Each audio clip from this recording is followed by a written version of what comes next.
안녕하십니까. 신의균의 국방TV 데일리 디펜스입니다. 자, 오늘도 우크라이나 전황 그리고 곧 시작할 것으로 보이는 이스라엘과 중동 이 아랍 국가들과의 이 전쟁 소식 그리고 주변 이 안보 소식 같이 알아보도록 하겠습니다. 크림반도, 제가 어제 나즈이 시큐리티 뉴스에서 알려드렸던 것처럼 크림반도에 우크라이나가 계속 공격을 했죠. 뭐 이런 가운데 크림반도 행정청에서 완전히 이 크림반도가 지옥에 접어들었다, 지옥도가 펼쳐졌다 이거죠. 어떤 연유에 이렇게 크림반도가 지옥이 됐는지 보도록 하겠습니다. 자, 정보 브리핑 먼저 하겠습니다. 바이든 대통령은 5일 현지 시각이죠, NSC를 소집했고 대이란 대응 조치를 논의한다. 그러니까 이란이 이스라엘을 공격했을 경우에 미국은 어느 수준까지 대응을 한다, 한 이런 것의 그 가이드라인을 정하겠다라는 거죠. 자, 이런 회의에 들어갔고 블링컨 국무장관은 이스라엘 그리고 G7 국가들에게 경고를 했습니다. 자, 5일입니다. 현지 시각 24에서 48시간 이내에 이란 공격 시작될 것이다 라고 또 추가로 이야기를 했고요. 타임스 오브 이스라엘은 이스라엘 국방부가 공격 임박했다 판단할 시에, 즉 이란이 공격을 할 것으로 임박했다라는 명확한 징후가 있을 시에 그걸 먼저 맞는 게 아니라 대이란 선제 타격 이거 하자라는 계획을 총리에 보고를 했고, 이 총리도 그래 맞아, 우리가 먼저 맞으면 안 되지, 그러면 우리가 선제 타격하는 거야 라는 것에 긍정적이다 라는 건데, 저는 뭐 지극히 당연하다고 생각합니다. 나중에 이후에라도 저들이 우리를 공격하려고 했다라는 명확한 징후를 다 가지고 있다면 일단 선제 타격하고 나중에 뭐 전범이냐 아니냐 할 때 자료 제출하면 되는 거죠. 일단 선제 공격, 대규모 선제 공격, 수백 발의 탄도미사일 맞고 나면 이스라엘이 얼마나 선전해서 그걸 다 막아낼 수 있을지 몰라도 다 막지는 못하겠죠. 그러면 이스라엘의 역량 상당수가, 또는 이스라엘 국민들의 생명 상당수가 정말 피해를, 희생을 당한 이후에 반격에 들어가야 되니까 상당히 데미지를 입고 시작하면 불리하죠. 당연히 먼저 해야 됩니다. 이건 우리 한반도에서 전쟁이 발생한다 하더라도 북한이 어제 단거리 탄도미사일 발사기 250대 전방 지역에 배치한다 하고 야간에 대규모 행사했는데 그거 250발 뿐만 아니죠. 다 해서 한 400발 우리가 맞고 시작하면 큰일 나는 겁니다.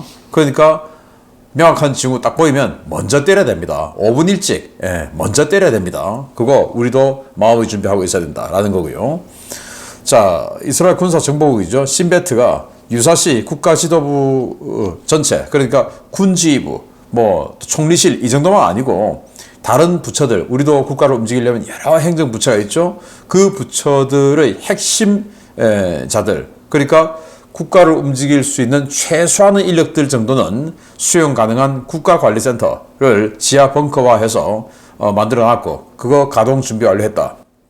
그래서 전시체제 이제 곧 들어가면 된다라고 이야기를 했고요.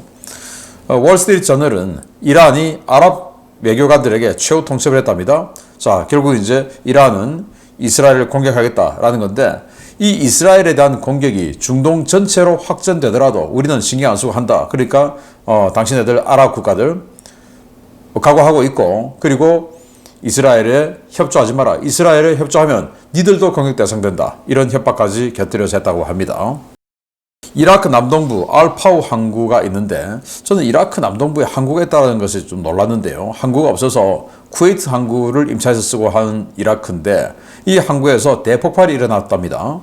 이란 이라크 전쟁 했죠. 80년대. 그때 당시에 썼던 탄약들 노후됐죠. 그 노후 탄약들의 저장고, 그게 유폭된 것으로 보인다라는 건데, 자, 여기 이 홍해 연안에 조그만 항구가 있다고 합니다. 제가 봤을 때 거의 조그만 부두 정도 스타일 이런 곳에 탄약 저장고가 있었고, 그게 지금 폭발이 일어났는데 누구의 소행인지는 알려지지 않았다. 그러나 심증은 좀 있죠. 영국의 반이민자 시위가 계속 일어나고 있습니다. 그 여학생들, 소녀들이 댄스 교실에 가서 춤을 배우고 있다가 테일러 스위프트의 춤을 배우고 있다가 무슬림, 르완다계 무슬림 17세 소년이 들어와서 칼부림해서 소녀들을 마구마구 죽이는 이 상황 때문에 지금 영국 본토인들이 완전히 분노를 했죠. 그래서 이 무슬림들 쫓아내라, 불법 민자 받지 마라, 뭐 이런 그 시위를 하고 있는데 그게 이제 전국적으로 확산되고 있다라는 거예요. 그래서 이들이 이민자들의 숙소를 공격하고 불신검문해서 뭐야 너 영국인 아니잖아, 니들 나라 돌아가, 뭐 이런 식으로 하고 하는 등 혼란이 일어나고 있으니까 영국 총리는 또 담화를 발표했어요. 그래서 불법에 가담한 거 후회하게 될 것이다 라고 했는데 이 영국 총리의 담화 때문에 지금 이 사단이 발생을 했는데 영국 총리는 또 이런 대국민 협박을 하면서 불법 행위 가담하면 후회하게 해줄 것이다 라고 하면서 이렇게 아주 강력하게 체포 작전을 하고 있는데 지금 이 남성은 바지를 다 벗겼죠. 그래서 도망갈 때 제대로 도망갈 수 없게끔 만들고 바지가 저렇게 내려가 있으면 도망이 제대로 안 되죠. 그리고 이 바지 속에 뭔가를 숨겼을 것인가를 이렇게 여성들도 있는, 여기는 여성 경찰관이죠, 있는 상태에서 바지를 다 벗겨서 검문하고 체포해 나가는 이런 것을 지나가는 행인이 또 사진으로 찍고 있는 모습인데 이런 식으로 영국 본토인들을 가혹하게 다루면서 이민자들을 위해서, 무슬림들을 위해서 저렇게 노력하고 있는 노동당 정부다라는 겁니다. 또 러시아의 바그너 그룹이 말리에 진출해 있다라고 알려드렸고 그 말리의 반군들이, 북동부에 있는 반군들이 바그너 그룹을 공격해서 한 80명 정도가 죽고 수십 명이 체포됐다, 포로가 됐다라고 말씀을 드렸지 않습니까? 그런데 여기에 우크라이나 이 군사정보국 공작원들이 개입되어서 훈련을 시켜준 거다라는 건데, 자, 이 바그너 그룹이 그 공격 행위에 대한 보복으로 이 북동쪽에 있는 말리 부족, 일부 부족을 공격해서 그 부족의 민간인들을 잡아와서 너무 잔인하게 도끼로, 제가 그 영상을 봤는데 정말 꿈에 나올까봐 무섭습니다. 도끼로 그냥 사람을 짓밟으면서 도끼로 사람을 내려 찍어서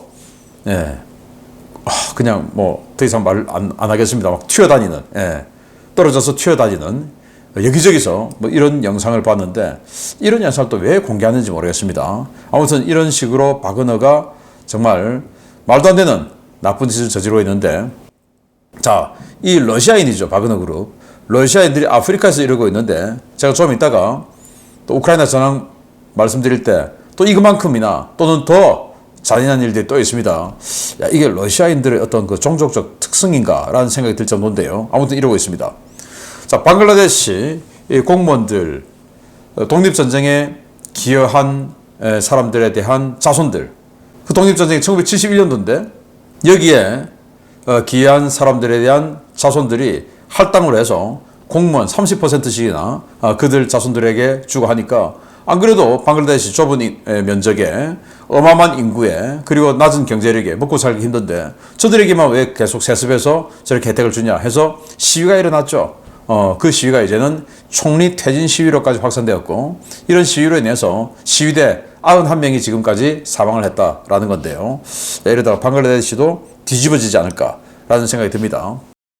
베네수엘라의 전 선관위원장이에요. 전 선관위원장이었는데 이번 대통령 선거에도 출마를 했습니다. 그 4.6% 득표를 한 많은 후보들 중에 한 명이에요. 이 사람이 지금 마차도나 곤잘레스 편은 아닌데 그래도 마두로의 부정선거 수법을 공개했어요. 내가 선관위원장 해봐서 아는데 지난번 선거 때도 이렇게 했고 이번 선거 때도 그렇게 했어 라고 하면서 수법을 다 공개하고 지금 있는 이 이야기들과 괴를 딱 같이 하는 수법들을 다 공개했어요. 그러니까 범죄 카르텔들이 완전히 그냥 열받고 그래서 연합에서 독립전쟁을 선언을 했는데 이 사람입니다. 이 사람이 그렇게 다 폭로를 했고 전 선관위원장이에요. 그래서 전 선관위원장이 폭로하니까 뭔가 이 사실관계가 굉장히 신뢰성을 얻게 되죠.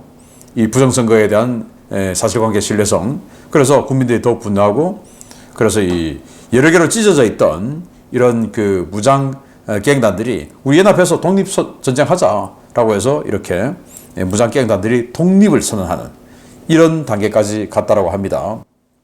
자, 이 사람이 한 이야기 중에 대표적인 것만 이야기하면 뭐 개표 그거 제대로 안 한다.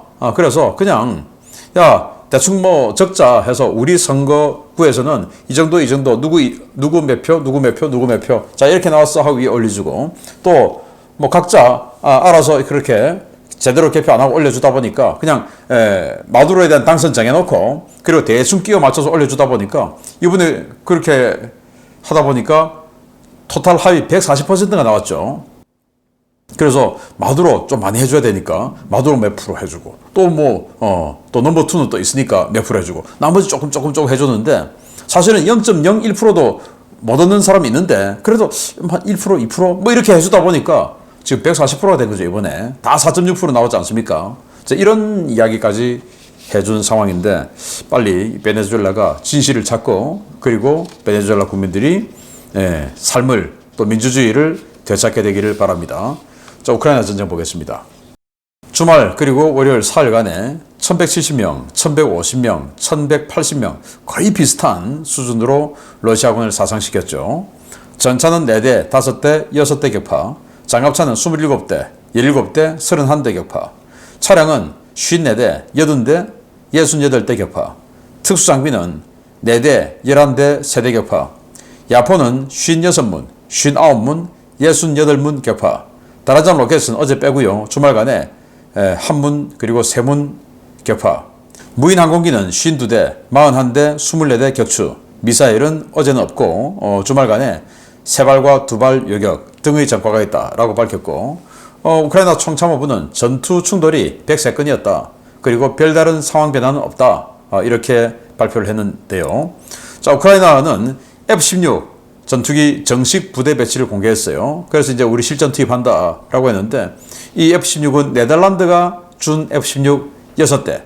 원래 이 6대만 1차분으로 들어오기로 했는데 여기다 추가로 해서 덴마크가 준 전투기 중에서 4대가 들어왔어요. 그래서 합 10대가 지금 1차분으로 들어왔고 그리고 올 연말까지 토탈 20대가 들어온다고 합니다. 젤렌스키 대통령은 더 많이 달라 이렇게 이야기하고 있죠. 더 많이 주기 전에 조종사 교육부터 더 많이 받아야 되는 상황이다. 왜? 조종할 수 있는 사람이 별로 없으니까 빨리 조종사들 많이 배치를 하길 바라고요. 그래서 여기 보면 이제 F-16 전투기 있는데 자, 여기 암람 중거리 공대공 미사일 있죠. 그리고 사이드와인더 9M, 9X는 아닙니다. 이렇게 해서 둘 다 암람 2발, 사이드와인더 2발 해서 공대공 무장을 하고 초계 비행을 하는 모습을 보여주는데요. 네, 좋은 결과 있기를 바랍니다. 자, 우크라이나 군은 쿠바, 이집트, 네팔 용병 등이 하르키우 전선에 투입됐다라고 하는데요. 용병이 있는 사진 하나 보여드릴게요. 여기 이 사람 말리 용병입니다. 아프리카 말리에서 데려온 용병인데 나머지는 러시아군이고 여기는 말리에서 온 용병. 그래서 아까 말씀드린 그런 해외 용병들은 방탄조끼나 이런 것도 안 준답니다. 그래서 이 말리에서 온 용병도 방탄조끼 없이 그냥 이렇게 군복만 입고 전투에 투입되고 자기네들은 방탄조끼 입고 이렇게 한다고 하는데 뭐 돈 많이 주니까 자기네들이 자국에 있을 때보다 많이 주니까 이렇게 오는 사람들이 많은가 봅니다. 러시아는 일요일 하루 북부 국경에 그러니까 체르니우, 키우 북쪽의 체르니우죠. 벨라루스 쪽 있는 그 국경 지역에 126회의 포격을 감행했다. 시가지인데 민간인 쪽을 향해서 그렇게 많은 포격을 했고 우크라이나는 여기에 지금 대피를 하고 하는 등 부산하다고 합니다. 우크라이나는 루안스크시의 비밀 무기 공장에 스톰 섀도우 미사일을 쏴서 폭발을 시켰다라고 하는데 뭐 만드는 회사인지는 모르겠어요. 여기에 지금 화염이 피어오르고 있죠. 스톰 섀도우 미사일 맞아서 저렇게 되고 있다고 합니다. 중요한 공장이었기를 기대합니다. 자, 우크라이나 군은 이 아조프 그러니까 아조프 해 건너편에 있는 러시아 로스토프 지역이죠. 거기에는 아조프 시 그 시의 석유 저장 시설을 드론으로 공습했고 그래서 대파시켰다. 야, 여기 불 많이 크게 세게 나고 있습니다. 자, 이런 전과를 올렸고요. 자, 러시아는 우크라이나군 포로를 사지절단을 했답니다. 목, 팔다리 전부 몸통과 다 분리시켜서 그걸 인터넷에 게재를 했어요. 와, 정말 뭐 충격적인데요. 제가 모자이크 되어 있는 것을 봤는데도 불구하고 저는 충격적이었어요. 왜 이렇게 공개를 하냐? 우크라이나군에게 공포를 주기 위함이겠죠. 니들 잡히면 이렇게 죽는다. 그러니까 잡히기 전에 항복해. 라는 건데, 과거 몽골군이 이 유럽까지 정벌해 나갈 때 그런 식으로 했죠. 전부 다 그냥 점령하는 대로 전부 다 죽여버렸습니다. 그래서 몽골군이 온다 그러면은 뭐 완전히 그냥 공포에 휩싸이게 만들었는데, 그러면 그때 예를 들어 카라코룸이라든지 뭐 대응을 할 수 있었는데 왜 대응 안 했냐? 아니면 피신이라도 할 수 있었는데 왜 피신 안 했냐? 몽골군은 워낙 기동력이 뛰어나니까 도망갈 수도 없고, 그리고 싸우자니 무서워서 싸울 수도 없고, 그래서 그냥 허둥지둥 하다가 몽골군에게 다 그냥 잔인한 짓을 당했죠. 자, 그런 공포 유발 전술은 아닌가라고 생각되는데, 이게 무슨 1940년대 중일 전쟁 하던 시절에 일본군이 중국 들어가서 정말 중국인들 어마어마하게 잔인하게 살해했지 않습니까? 그런 거를 지금 21세기에 떠보는 느낌? 그리고 1000년 전에 몽골이 했던 그걸 다시 보는 느낌? 뭐 이런 겁니다. 아까 말씀드렸듯이 만리에서 정말 뭐 도끼로 그냥 사람 목을 그렇게 한 번에 안 되니까 그냥 생선 가게에서 생선 두들기듯이 그렇게 하는 동영상을 봤는데, 정말 이 러시아인들 참 이 심성이 상상을 못 하겠습니다. 러시아 포크롭스크 로보티네 방면에서 추가 진격했다라는 보고도 들어가 있고요. 러시아는 토레츠크 방면에서 공세를 해서 1km 추가 진격 주장하는데, 이 토레츠크가 아우디우카 마린카 이 중간 지역에 있는 곳이에요. 1km 같으면 요즘 이 우크라이나 전황에서 보면 굉장히 많이 진격한 건데, 러시아의 일방적인 주장일 뿐이고 자료 근거는 없어요. 우크라이나는 여기에 대해서 부인하고 있고요. 자, 주요 소식 보겠습니다. 우크라이나의 집중적인 공습으로 엄청난 인적, 물적 피해가 발생하고 있는 러시아 점령 크림반도 지역이 문자 그대로 붕괴되고 있다는 소식입니다. 연이어 발생하는 공습에 대한 공포와 극심한 물자 부족, 인프라 붕괴로 주민들의 떼죽음과 대탈출이 보고되고 있습니다. 현지 소식통들은 이곳을 지옥이라 부르고 있습니다. 우크라이나의 맹렬한 공격으로 주요 교통로가 마비되면서 극심한 물자난을 겪고 있는 크림반도에서 식수 부족으로 인한 수인성 전염병이 급속도로 확산되고 있으며, 이로 인해 대량의 사망자가 발생하고 있다고 레바트 추바로프 크림타타르 인민회의 의장이 8월 4일 밝혔습니다. 그는 크림반도의 역학적 상황은 극도로 위협적이라며 현재 기온이 매우 덥고 이로 인한 질병들이 창궐하고 있다라며 러시아 당국이 이 상황을 더 악화시키고 있다라고 지적했습니다.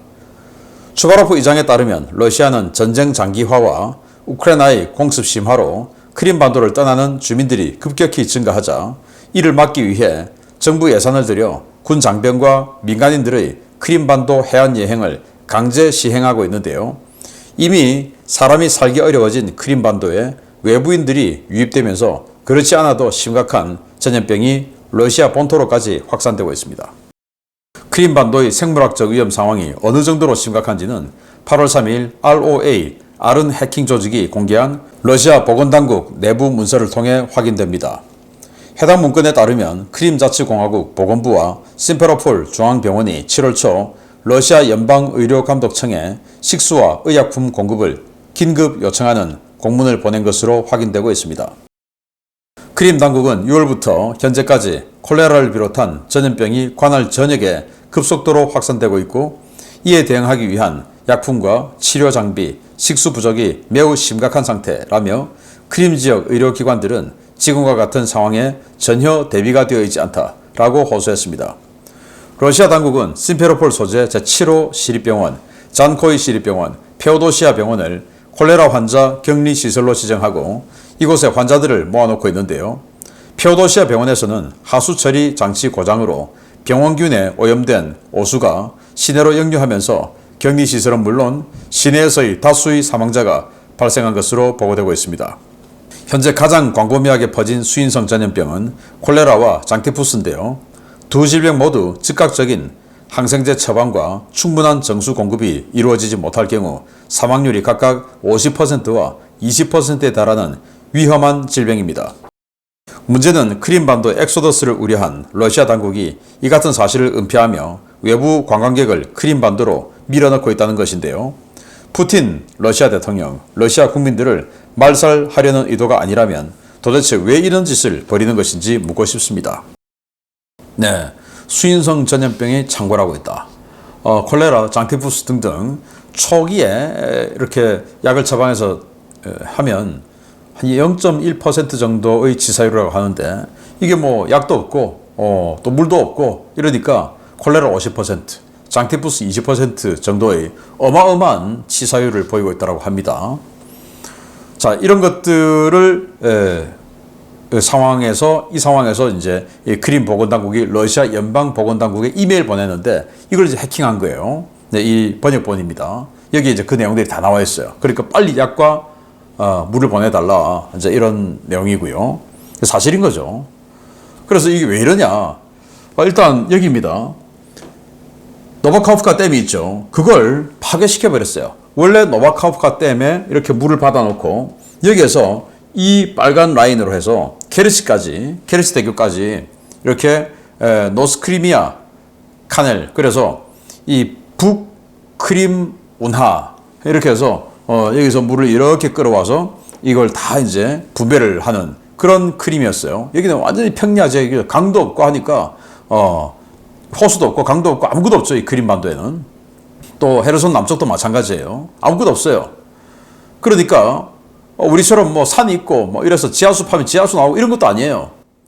그러니 오직 저 드네프르 강을 막아서 만든 저 많은 물을 운하를 만들어서 끄집어 와야 되는데, 아니 저 카우프카 댐을 러시아 스스로 파괴시켜 버렸지 않습니까? 물이 다 가버리고 없어요. 그래서 운하로 물이 못 들어와요. 없어요. 그러니 이제 크림이 이런 식으로 되는 건데, 그거는 1년 동안 러시아가 자초한 거죠. 그래서 그런 것들에 대한 내용입니다. 운하가 다 말랐어요. 없어요, 지금 물이.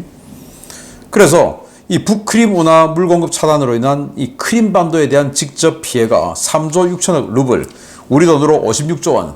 지금 1년 사이에 이렇게 됐다 이겁니다. 이거 크림 자치공화국에서는 이거 우크라이나 때문이다. 우크라이나가 물을 못 가게 막고 있다고 하는데, 아니 그냥 이 드네프르강 남쪽은 전부 다 자기네들이 점령하고 있는데 무슨 막는다고 어떻게 막습니까? 우크라이나가. 그냥 자기네들이 물이 없어서 못 갖고 오는 거예요. 그래서 우크라이나에 손해배상 청구 소송하겠다라는 어이없는 내용의 기사입니다. 자, 그래서 2013년 7월에 식생이 이랬어요. 푸릇푸릇하죠. 물을 계속 가지고 오니까. 그런데 2024년 7월은 이런 식으로 완전히 황폐화되었다. 헤르손 남쪽, 헤르손 북쪽, 북쪽도 다 이 카우프카 댐에서 물 받은 거 그걸 가지고 갖고 와서 해야 되는데 다 지금 누렇게 변했습니다. 7월인데 이런 식으로 러시아의 카우프카 댐 파괴가 완전히 재앙으로 나타난 이런 상황이고, 그럼으로써 크림반도는 사람이 살 수 없는 곳이 됐어요. 그래서 자꾸 떠나려고 하니까 못 떠나게, 야 니들 지금 경제가 안 돌아와서 그렇지, 알았어 해서 군인들, 군인 가족들, 공무원 가족들 니들 무조건 크림반도로 휴가가, 이렇게 강제를 한다는 겁니다. 그래서 해수욕장 보면 사람들 좀 있죠. 공습, 강제휴가 이런 것들이 완전히 일상화된 크림반도인데, 강제휴가 보내면 뭐냐, 가서 돈 쓰라는 건데 쓸 돈도 없고 지금 물이 없는데 이 사람들을 위해서 호텔에 물 공급해줘야 되니까 더 어려워지는 거예요. 이런 어려움이 크림에 계속되는 것은 누구 때문일까요? 네, 정말 불행한 이 크림 주민들인데요. 빨리 제자리로 찾아가서 2014년 이전의 정통성 있는 크림으로 돌아가기를 바랍니다. 마치겠습니다. 감사합니다.